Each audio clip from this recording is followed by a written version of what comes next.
मित्रों, आज हम आपको बहुत ही अद्भुत कथा सुनाने जा रहे हैं। कृपया इस कथा को ध्यान से अंत तक सुनें। एक बार माता लक्ष्मी भगवान विष्णु के पास गई और उन्होंने प्रभु को अत्यंत प्रसन्न मुद्रा में देखकर कहा, हे प्रभु, ऐसा जान पड़ता है कि आप किसी विचार में मग्न हैं और अत्यंत प्रसन्न हैं। कृपा करके मुझे भी उस विचार के बारे में बताइए जिससे कि मैं भी उस प्रसन्नता में भागीदार बन सकूं।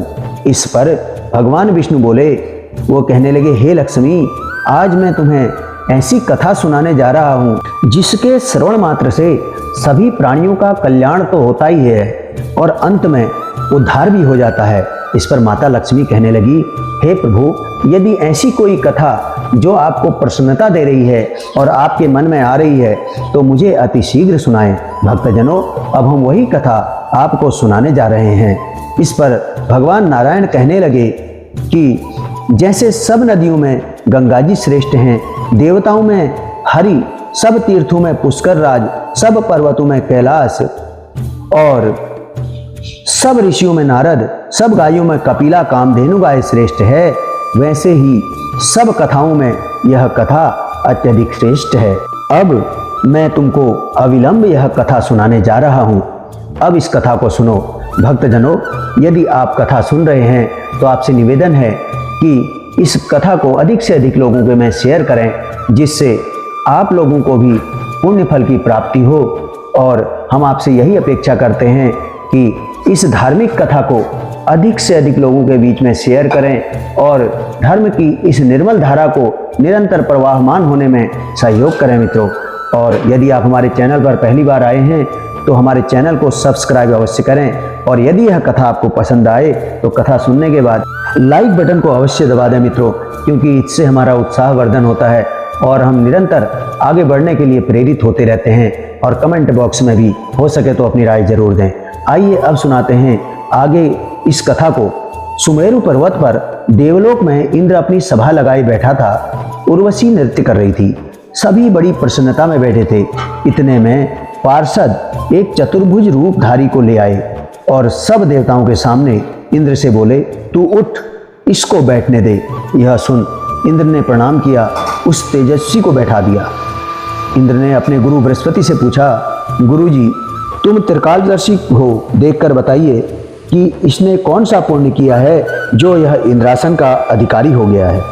तब भगवान बृहस्पति जी बोले, मेरे जानने में तो इसने कोई पुण्य व्रत यज्ञ दान नहीं किया, विशेष ठाकुर मंदिर नहीं बनवाए, तालाब और कूप नहीं खुदवाए, किसी को अभयदान नहीं दिया। इस पर बृहस्पति जी ने कहा, चलो नारायण जी से पूछते हैं। तब राजा इंद्र, बृहस्पति और ब्रह्मादिक सब देवता श्री नारायण जी के पास आए। उन्होंने जाकर दंडवत कर प्रार्थना पूर्वक पूछा, हे स्वामी, दास, सहायक, भक्त, रक्षक, आपके 4 पार्षदों ने एक चतुर्भुज तेजस्वी को लाकर मुझको इंद्रासन से उठाकर उसको बैठा दिया है। हे प्रभु, वह कौन है और उसने ऐसा कौन सा पुण्य किया है जो यह इंद्रासन का अधिकारी बना। भक्तजनों, तब श्री नारायण जी ने कहा, हे राजेंद्र, तू डर मत, अपना राज्य कर। इसने बड़ा गुह्य उत्तम पुण्य किया है। इसका नियम था कि नित्य प्रति स्नान कर श्री गीता जी के 18वें अध्याय का पाठ किया करता था। इसके मन में भोगों की तृष्णा थी। जब इसने देह छोड़ी तब मैंने आज्ञा दी कि पहले इसे ले जाकर इंद्रलोक भोगाओ, तब इसका मनोरथ पूरा हो तो मेरी सायुज्य मुक्ति में पहुंचाओ। इस प्रकार हे लक्ष्मी, वह इंद्र के सुख भोग कर श्री भगवान की कृपा से सायुज्य मुक्ति देकर वैकुंठ का अधिकारी बना। शिव जी बोले, हे पार्वती, यह 18वें अध्याय का महात्म्य था जो मैंने तुम्हें सुनाया। बोलो सच्चिदानंद भगवान की जय। भक्तजनों, यदि आप इस कथा को सुनते सुनते यहाँ तक पहुँच चुके हैं तो हम आपसे निवेदन करते हैं कि जिस प्रकार से आपने यह कथा सुनी, इसको अन्य लोगों में भी शेयर करें और इस धार्मिक कथा की निर्मल सरिता को अविराम बहने में अपना सहयोग प्रदान करें मित्रों। अभी यह कथा पूर्ण नहीं हुई है। अब आगे सुनिए महाभारत में श्रीमद् भगवद गीता का 18वां अध्याय मित्रों, ताकि आपको भी वह महात्म्य मिल सके, वह फल प्राप्त हो सके जो उस व्यक्ति को मिला जो इंद्रलोक का अधिकारी हुआ, इंद्रासन पर बैठने का अधिकारी हुआ। और आपसे निवेदन है कि अधिक से अधिक लोगों को यह कथा शेयर करें और कमेंट बॉक्स में अपनी राय जरूर दें मित्रों। और आपका एक लाइक हमारे उत्साह को बढ़ाता है मित्रों। तो हम आपसे हमेशा सहयोग की आकांक्षा करते हैं। आइए बिना देर किए शुरू करते हैं 18वें अध्याय की कथा। मित्रों, यदि आप इससे पूर्व के अध्यायों की कथा सुनना चाहते हैं तो हमारे इसी चैनल पर प्रथम अध्याय से 17वें अध्याय तक की कथाएं आप सभी की सेवा में पूर्व से ही प्रस्तुत की जाती रही हैं। आप वहां पर जाकर कथाओं को सुन सकते हैं। तो मित्रों, अब सुनते हैं आगे की कथा। अर्जुन ने श्री कृष्ण भगवान से कहा, हे महाबाहु, हे केशव, मैं संन्यास और त्याग का तत्व जानना चाहता हूँ कि संन्यास किसे कहते हैं, त्याग क्या है। हे कृपानिधान, मुझे इन दोनों का भेद अलग अलग बताइए। इस पर अर्जुन की विनय सुनकर श्री कृष्ण भगवान बोले, हे अर्जुन, संसार की कामना वाले सभी कर्मों के त्याग को ज्ञानी लोग संन्यास कहते हैं और विवेकी पुरुष फलों के त्याग को त्याग कहते हैं। कोई पंडित दोष युक्त जानकर धर्म को त्यागना उचित समझते हैं। कुछ लोग यज्ञ, दान और तप आदि कर्मों के न छोड़ने को त्याग कहते हैं। हे भारत, त्याग के विषय में जो मेरा निश्चय है वह सुनो। त्याग 3 प्रकार के होते हैं। यज्ञ, दान और तप आदि कर्म त्यागने नहीं चाहिए। ये कर्म सदैव करने योग्य हैं। हे कौन्तेय, ये कर्म तीनों ज्ञानियों को पवित्र करते हैं।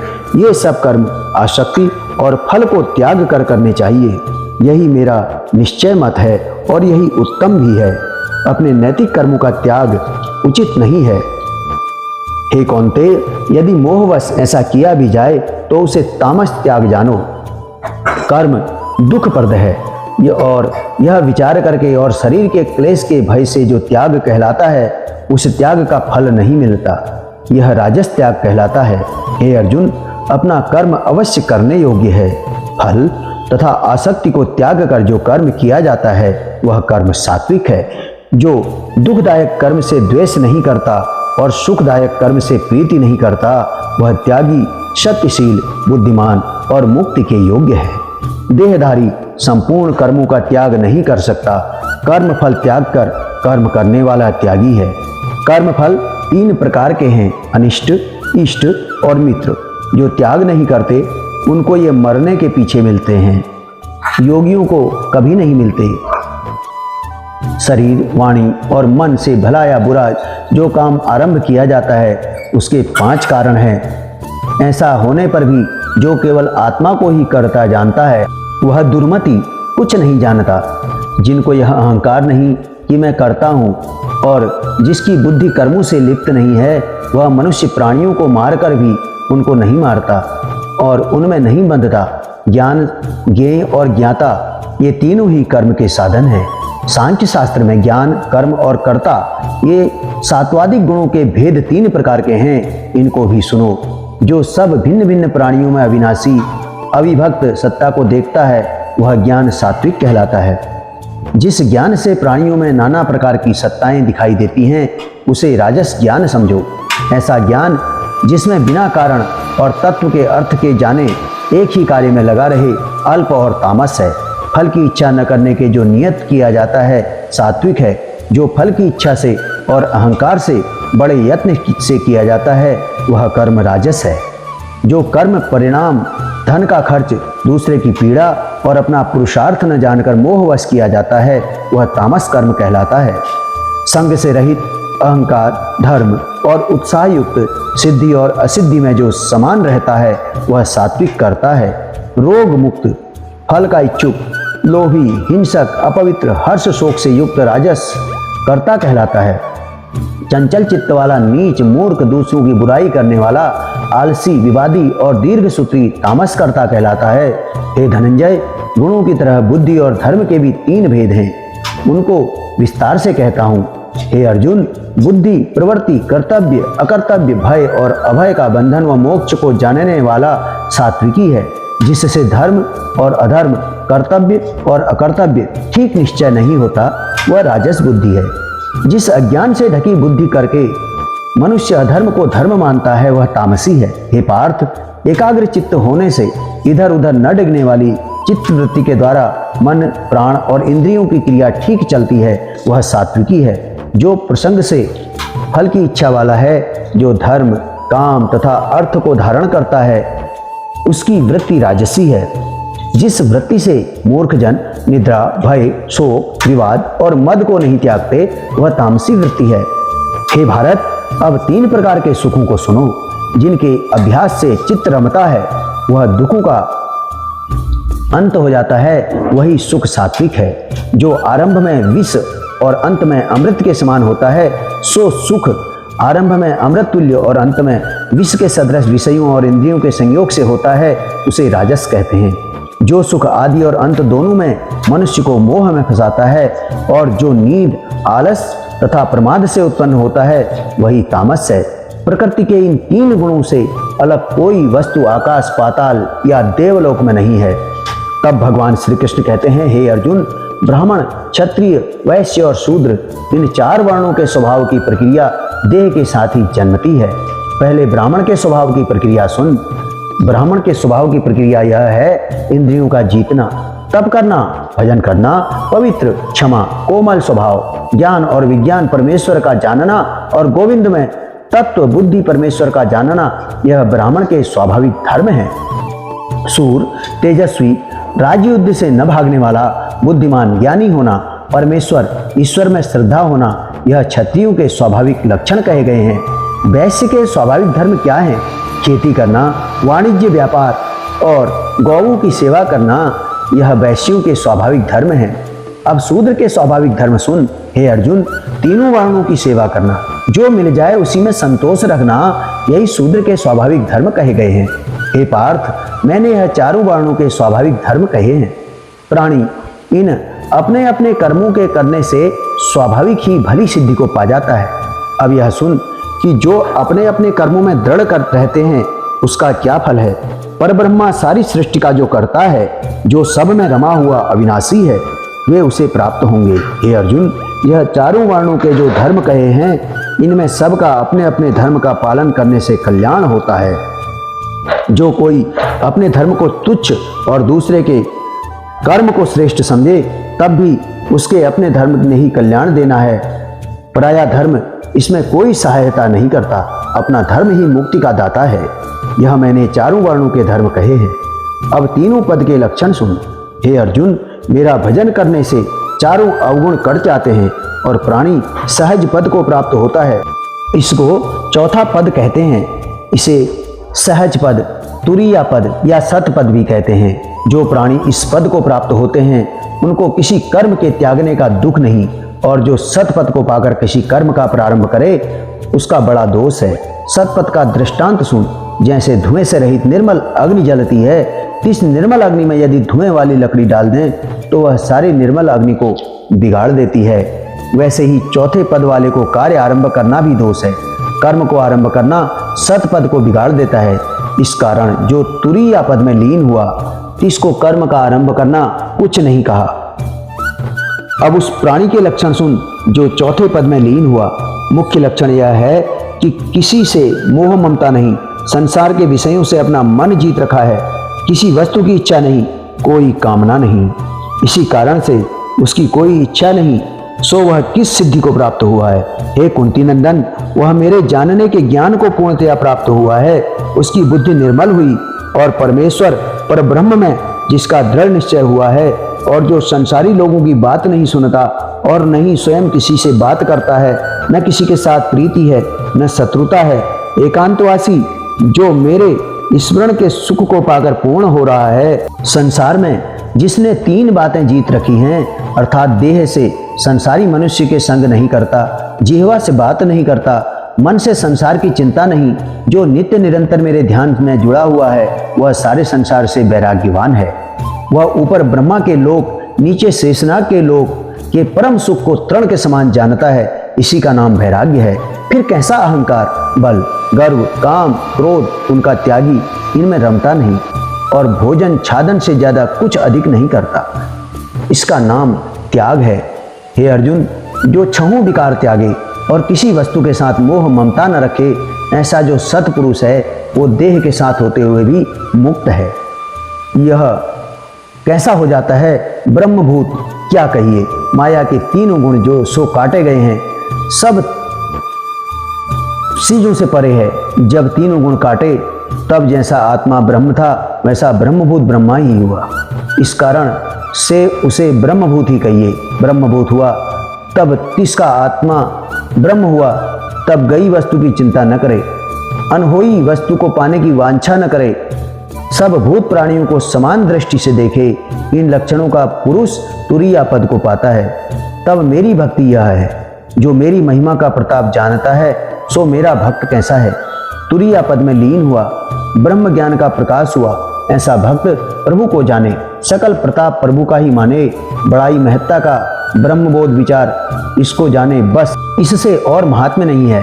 हे पार्थ, इस महिमा का जानना ही परम भक्ति है। सो क्षण क्षण पल पल राम राम को सिमरे। हे अर्जुन, जिसने मेरी महिमा के ज्ञान रूपी अमृत का जप किया, सो जब तक मनुष्य देह में बसता है तब तक परम शांति और सुख में मगन रहता है, और देह को त्यागने के बाद मेरे परम निधि अविनाशी पद में जा लीन होता है। यह चौथे पद अर्थात तुरीया शांति पद के लक्षण मैंने कहे। जिसने भजन रूप अमृत का स्वाद चखा है और साथ ही माया की प्रकृति का त्याग कर रहे हैं, सो मेरी कृपा से मेरे पद को प्राप्त होते हैं। इसी कारण हे अर्जुन, तू मन का निश्चय चेता मेरे में रख, मेरे साथ ही प्रीति रख। बुद्धि का निश्चय चेता मेरे में रखने से संसार के दुख से तर जाएगा, और जो अपने अहंकार से मेरी आज्ञा न मानेगा तब तेरा विनाश हो जाएगा।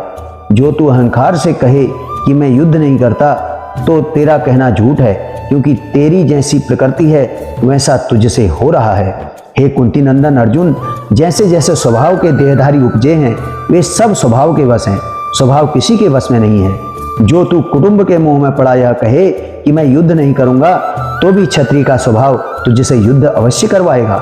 हे अर्जुन, एक ईश्वर का स्वरूप भूत प्राणियों में बसे है, सो अवश्य कर जीवों को मोह के यंत्र पर ही बैठाकर सबको भरमाता है। इस प्रकार सब भावों से तू ईश्वर की शरण में जा। परम शांति जो कल्याण पुरातन स्थान है उसको प्राप्त होवेगा। हे अर्जुन, यह परम गुप्त ज्ञान मैंने तेरे प्रति कहा, और जितने भी मार्ग मेरे पाने के हैं सो सब तेरे प्रति मैंने कहे, क्योंकि तू मेरा परम मित्र है। तेरी बुद्धि मेरे चरणों के साथ दृढ़ है, इस कारण से तेरे कल्याण के लिए मैं कहता हूँ। हे अर्जुन, सब भजनों में मुझको यह ऊपर कहा हुआ भजन रुचिकर है। जब तू इस भजन में दृढ़ होगा तब सब भक्तों से मुझे प्यारा लगेगा।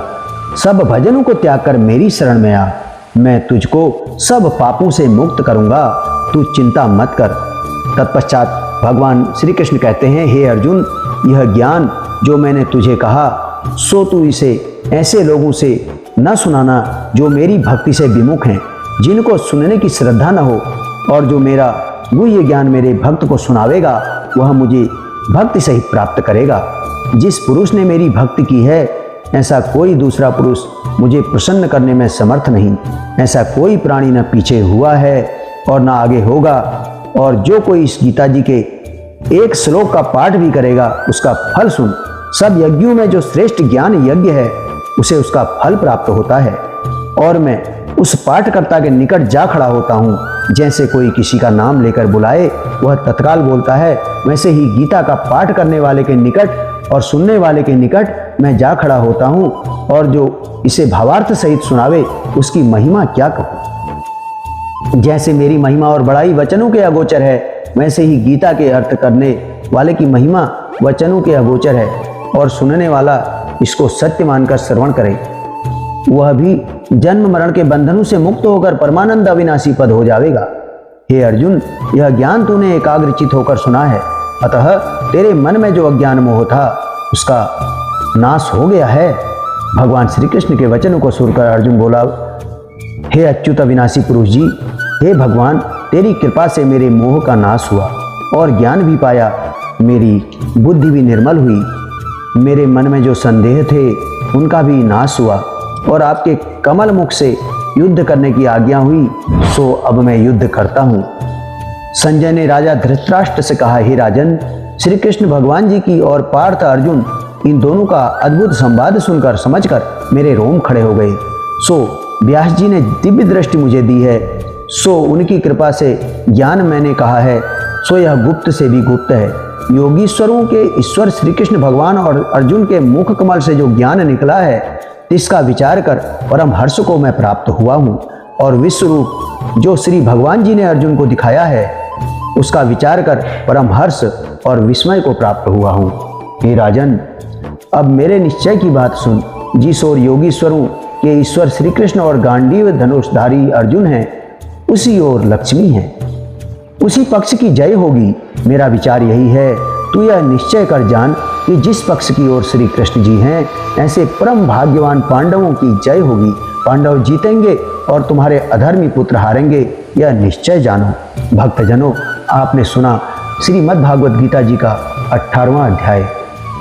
और आप लोगों से निवेदन है, यदि आप कथा को सुनते हुए यहाँ पर आ गए हैं, तो इस कथा को धार्मिक कार्य जानकर लोगों के बीच में शेयर अवश्य करें। और यदि आप पहली बार इस कथा को सुन रहे हैं, तो हमारे चैनल को सब्सक्राइब कर कमेंट बॉक्स में भगवान के नाम का कोई मंत्र या कोई नाम स्मरण कर उन्हें अवश्य लिखें मित्रों। और यदि आपको यह कथा पसंद आई, हमारा कार्य पसंद आए, तो एक लाइक बनता है मित्रों। हम प्रभु से यह विनती करते हैं कि यह कथा श्रवण करने के बाद आपको सभी पुण्य फल की प्राप्ति होगी। जय श्री राधे कृष्ण।